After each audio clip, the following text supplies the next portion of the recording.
Jerry Lynn's was. 3 months long. Didn't get in the ring for about 3 weeks.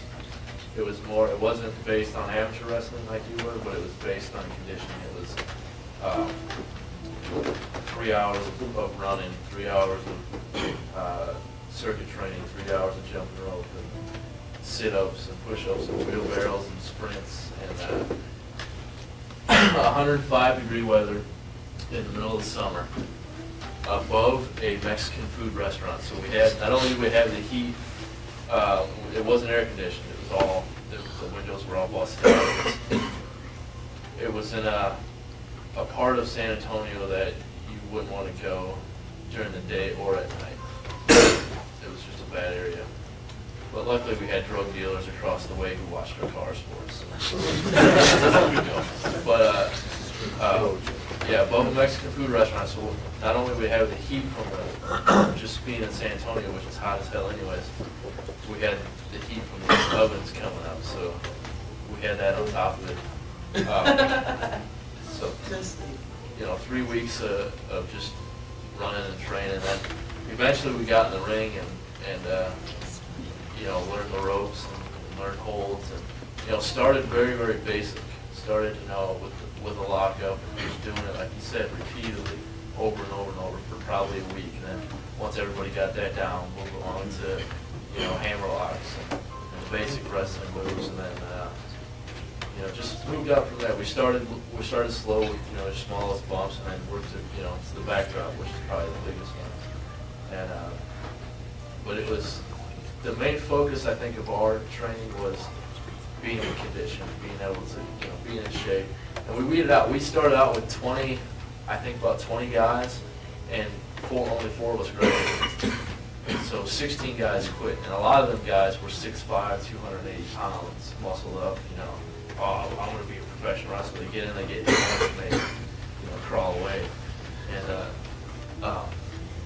so our training was based on being in condition, and which is something that I try to value to this day. I try to keep myself in shape enough. I still go back and do some of the old stuff. I start off my training every day with squats, push-ups, and sit-ups, and we used to do like 500 of those or something like that every day. So we never quit. Even through training, we always did squats, push-ups, and sit-ups. We did like 500 squats a day, which sucked. And so that was my training. Cabana came from the Domain. Man, same thing as that. As Jerry, I didn't get in for a while. I actually got on my first show just because there wasn't really a lot of guys that really wanted it at my school. Like only me and Punk, and maybe Brad wanted it. But I got my first show because I was the guy that went to set up the rings, and I was doing 28-hour shifts, and just setting up rings and watching the show. And somebody couldn't make it, and he's like, "You want a spot?" And I was like, "Yeah, sure." And that was after maybe 2 months. But I worked my ass off, and everyone was in there. But the one bad training experience, I guess, is the question, was Danny and Ace once got an email from this guy who wanted to film them and put them on like E! Entertainment or something. And long story short, it was some homosexual that was filming it for his own pleasure. And they thought they were going to get paid, like, sorry, hat man, they were fags.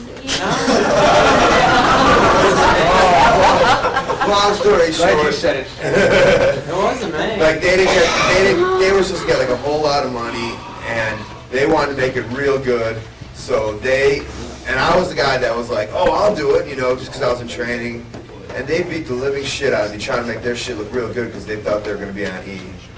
Or, like, the Travel Channel, and some guy went home and jerked off to it, and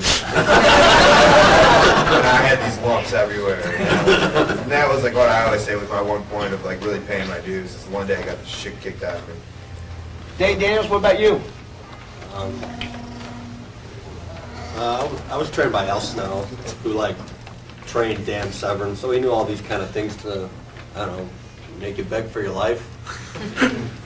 And me coming in, I went to Lima, Ohio, and I always made fun of him for being like a hillbilly and shit. And every day I'd piss him off, and he'd grab me, he'd like, come over here, you little fucking, stretch me out. And I mean, he was killing me every day. I don't think he liked me too much. Every day, everything, like, he tried out, ooh, let me try this new thing. Come over here, Danny, you're little.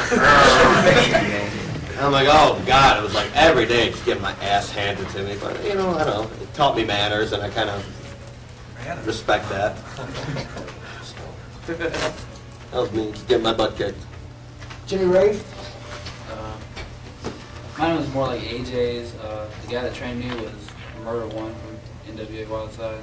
He just basically showed me a few things, and I had to learn most of my stuff by going around working and getting the crap kicked out of me by guys who realized that I wasn't very good. B-boy? I got my ass I had training like that condition, everything like that. Didn't get into the ring for 2-3 weeks. Finally got in the ring and just got my ass whooped each and every day.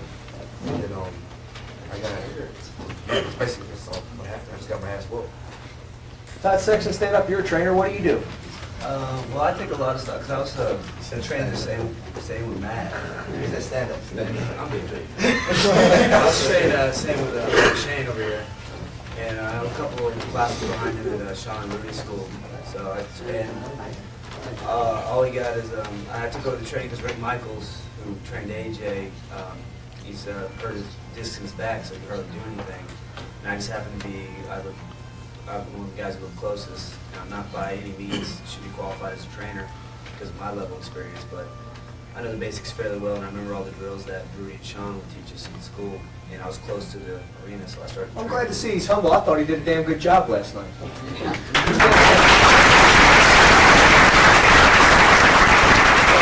course, AJ can make a broomstick look good. Go ahead. But I try to take different things from different schools. I listen to what everybody else was saying because I'm still new at this, and I'm just throwing out there to do it. And I'm trying to do the best I can. We already had 2 guys come out that were pretty decent and stuff, so I feel good. But I did the same thing Matt did, just being out there. Michael Shane. Going out there 3 hours a day in San Antonio. Yeah, everybody thought his mother named him that. Go ahead. Being out there at San Antonio, 100-something degrees. Same thing, we started off with like 20 guys, and we ended up with 5 in our graduating class. And what he didn't mention is when we got to do the shows, because it was on the 2nd floor, Oh, yeah. and we had 2 rings in there. One ring was our show ring. So we had to take the ring, we have a window, and we're down the stairs, and it's like we have a train of taking the ring apart and doing it down the stairs. And the stairs didn't just go straight up. No, They went it this was way, and then you had to go.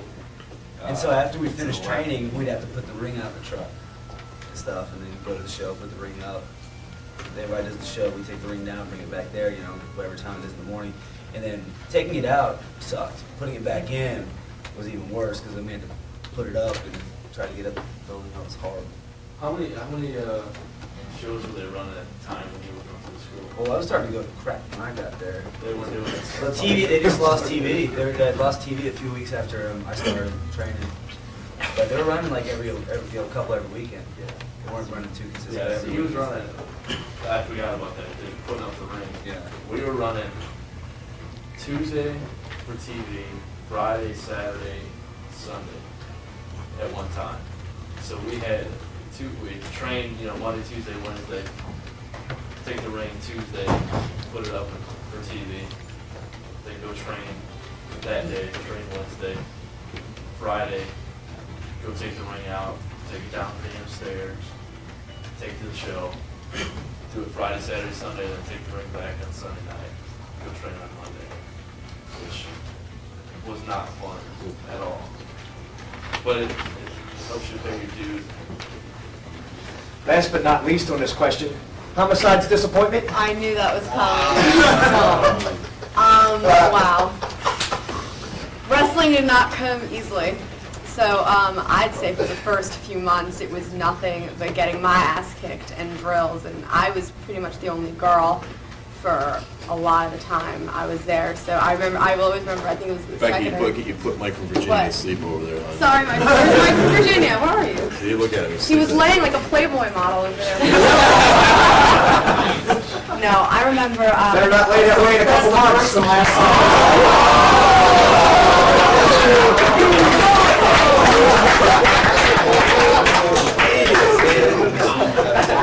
That was messed up, dude. Wow.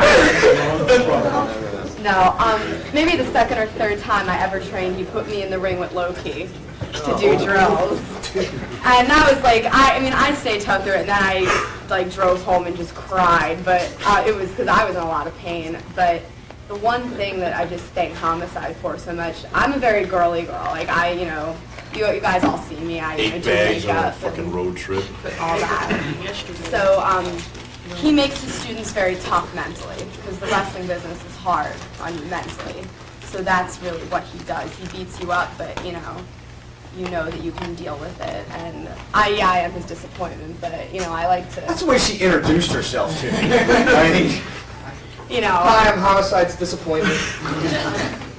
So I'm still training. Like I've had 3 matches now, and I just want to keep getting better. So I'm not so much his disappointment, but he's an amazing trainer. Like you guys all see him work, and it's just watching him in the ring. It's like he can even carry me if we are messing around in the ring. So he's great to train with.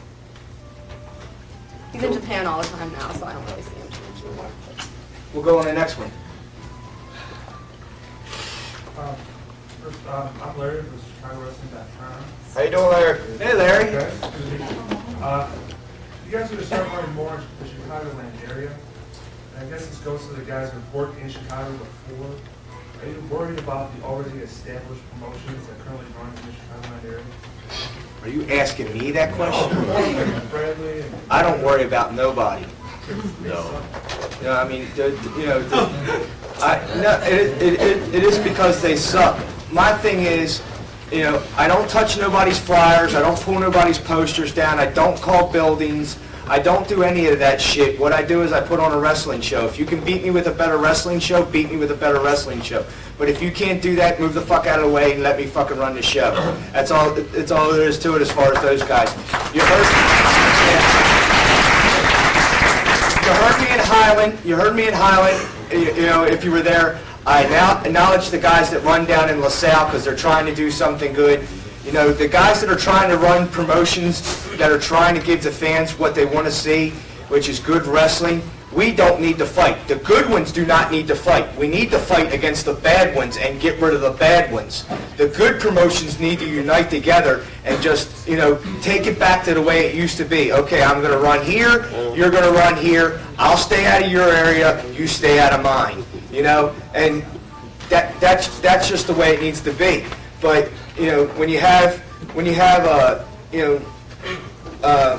some guys that get a wrestling ring, and decide that they're going to run wrestling matches and have absolutely no clue as to what they're doing, those are the guys we need to get rid of. I don't have any problem whatsoever with competition. If you notice, when Vince was trying to get his ass back, from being handed to him every week by WCW, the product was a whole hell of a lot better.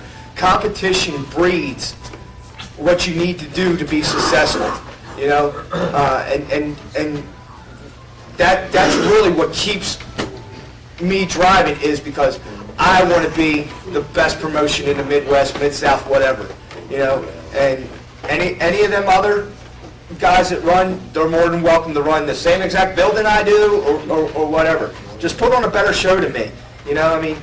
I went into a gas station after the show last night, my flyer was down, and I said, what happened to the wrestling flyer was here? She said, I don't know, some fat guy came in and took it down. I said, well, I'm the only fat guy that should be taking it down. I didn't take it down. So... Yeah.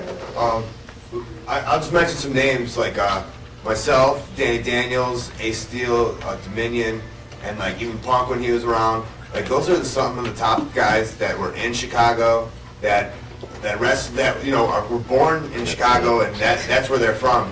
And did you see him wrestling in Chicago at any time? like maybe once, like I wrestled in Chicago my first 2 years, or the first 3 years of wrestling, maybe like once, and then I wrestled maybe for Zender after that. Nobody's using the top Chicago talent because either they want to pay somebody like, you know, not a lot of money to wrestle, or, you see what I'm saying? So Ian's got the top talent in Chicago, and he runs in Kentucky, you know? Well, Whatever.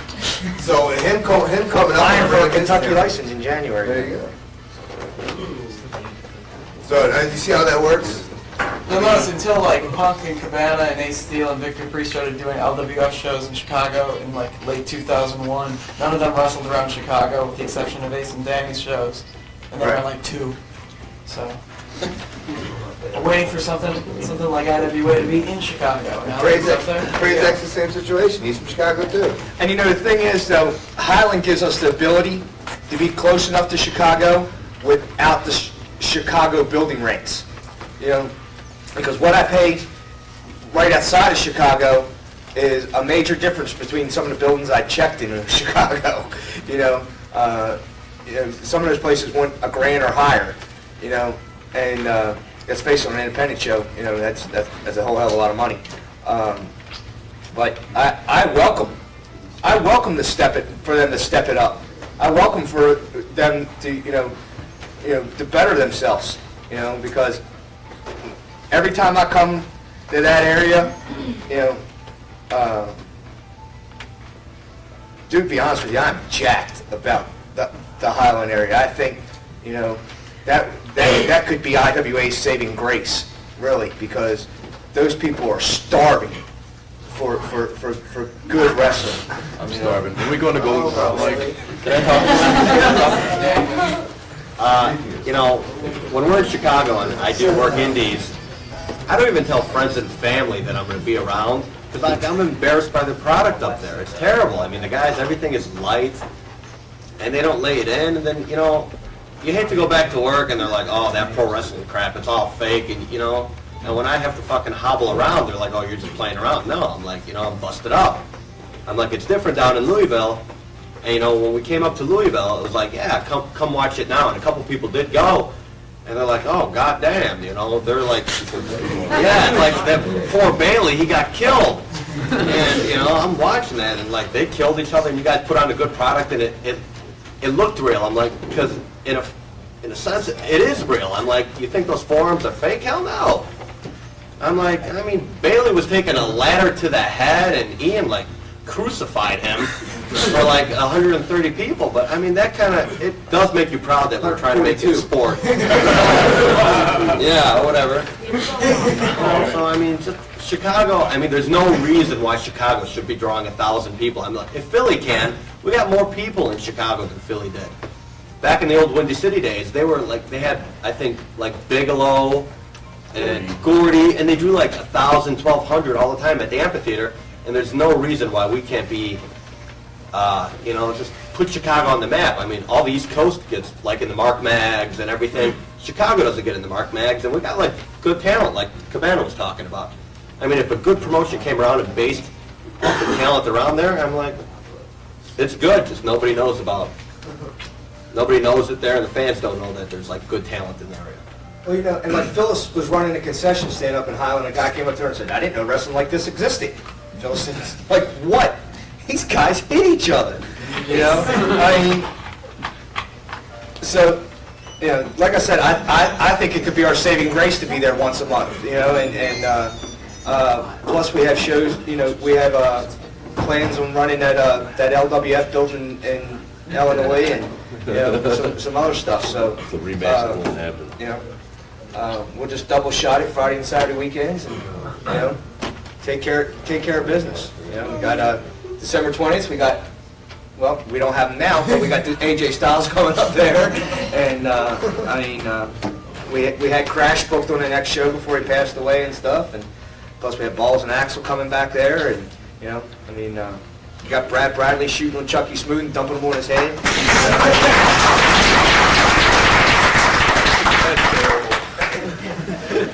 That is a damn. But I hope to at least make it, you know, that area within, I'd say, an hour's drive, you know, at least twice a month. So, anything else out of you? Maybe later. Okay. So, Hey, Pizza Jim? Yes? Well, I was going to ask AJ a question, but you just stepped out. Oh, okay. I can modify the question. To any people who work recently or have worked in TNA, I'm wondering what like the atmosphere's like in the locker room, what the crowd's like live, how it is to work down there as opposed to other places on television. I haven't worked there recently. They haven't used That's why the shows are sucking lately. Well, there last week. Like I said, when a company looks like it has a chance of being successful, things change in the back. But it's still, you know, the guys are great, and it's always been, you know, a laid-back locker room atmosphere and stuff, and everyone just, you know, is just joking around, having a good time, and doing their thing. But now it's, you know, well, probably about 6-8 months ago, that's when the politics really started kicking in. And it started getting to the point where Wednesdays were coming around way too fast. But, you know, I still show up, say hi to all the boys, eat the free catering, and go home. As far as, I think the crowd reaction, it doesn't, if you watch it on TV, it doesn't come across as much on TV. We were just talking about this. I think, yeah, I think their sound or their mic system or whatever, how they're doing that, they don't turn it up enough on TV, so you don't really get the real feel of what's happening in the arena at the time.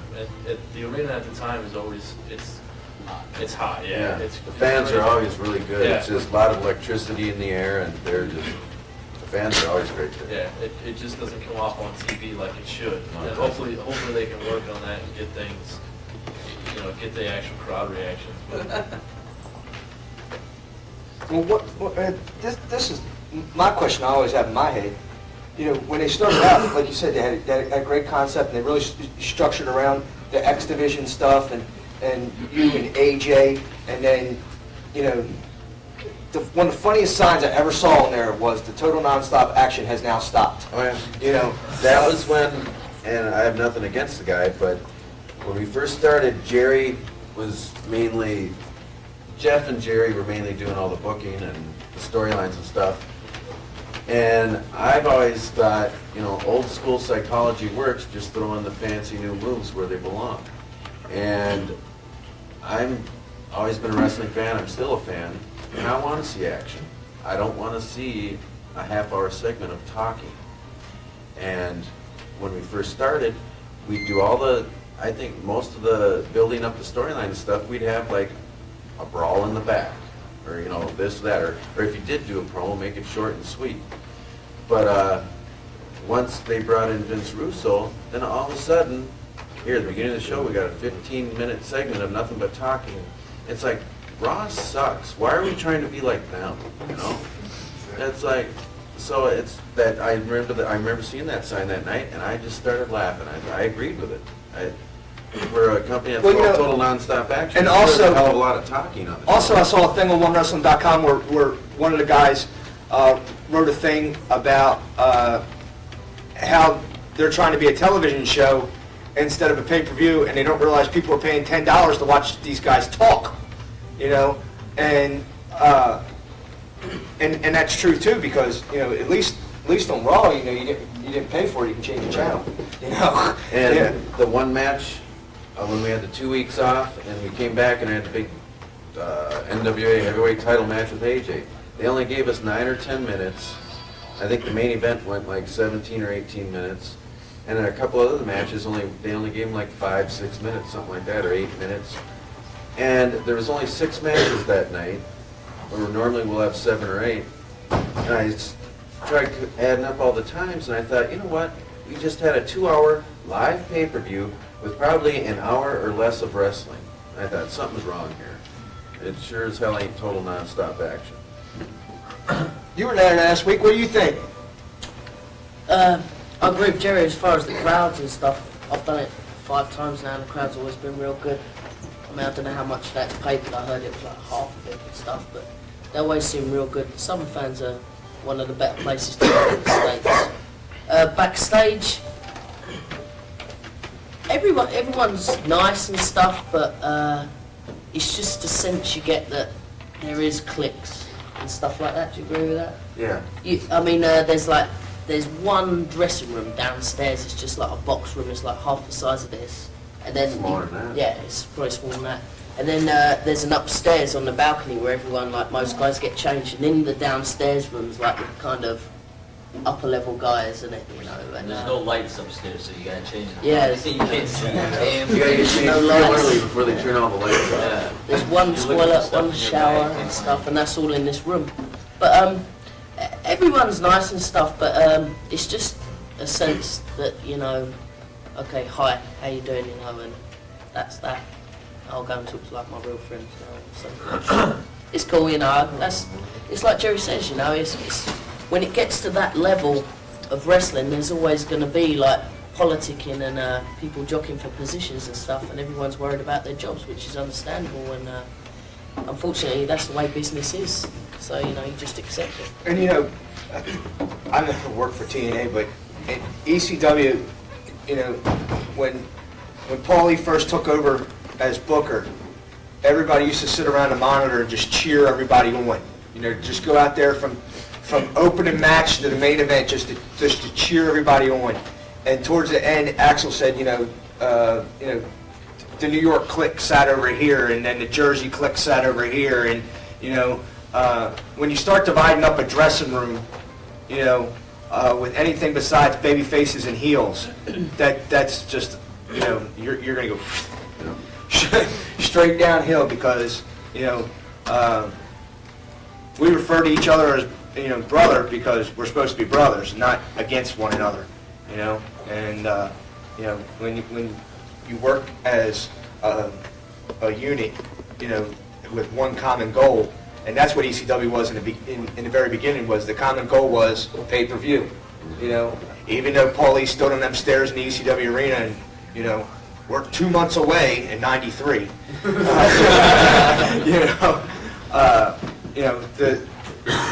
whole deal was, you know, I mean, everybody cheer everybody on. I mean, I remember sitting in front of that monitor and like Benoit dumped Sabu on his head, you know, and we just all looked at each other, you know, and we're like, well, what can we do now? You know, I mean, it was the boys bouncing ideas off of each other, you know, right away when we knew Sabu was done, you know. And you know, I remember saying to Shane Douglas, I know one thing, I tell Too Cold Scorpio to stop unlacing his boots. And if you notice, if you ever watch the videotape of that, Scorpio's got his boots laced about halfway up and then tied around his calf.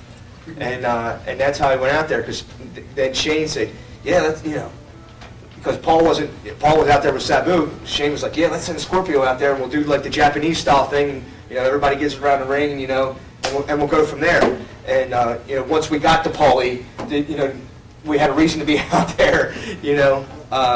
So I mean, great things happen when you work together, but when you start dividing up dressing rooms, and guys sit here and guys sit here, you know, it's not good. So.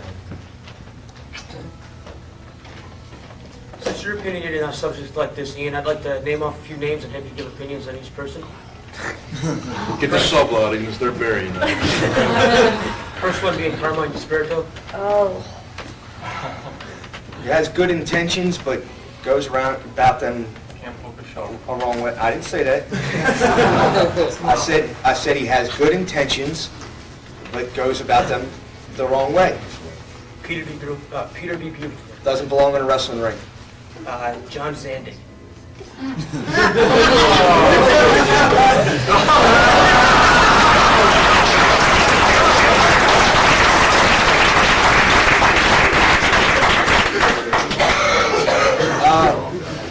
Well, I've always believed in not bullshitting people. Doesn't belong running a wrestling show. Unprofessional. He doesn't care about his guys. You know, that's why I left the company in the first place the first time. And 26 stitches put in my head. Never called me, said, hey, you all right? You know, you okay? Anything I can do for you? You know, go fuck yourself. I don't want to see you again. You know, nothing.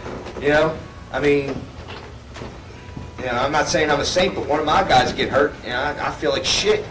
You know, I mean, I want to know how they're doing. You know, I want to know, you know, what I can do for them. You know.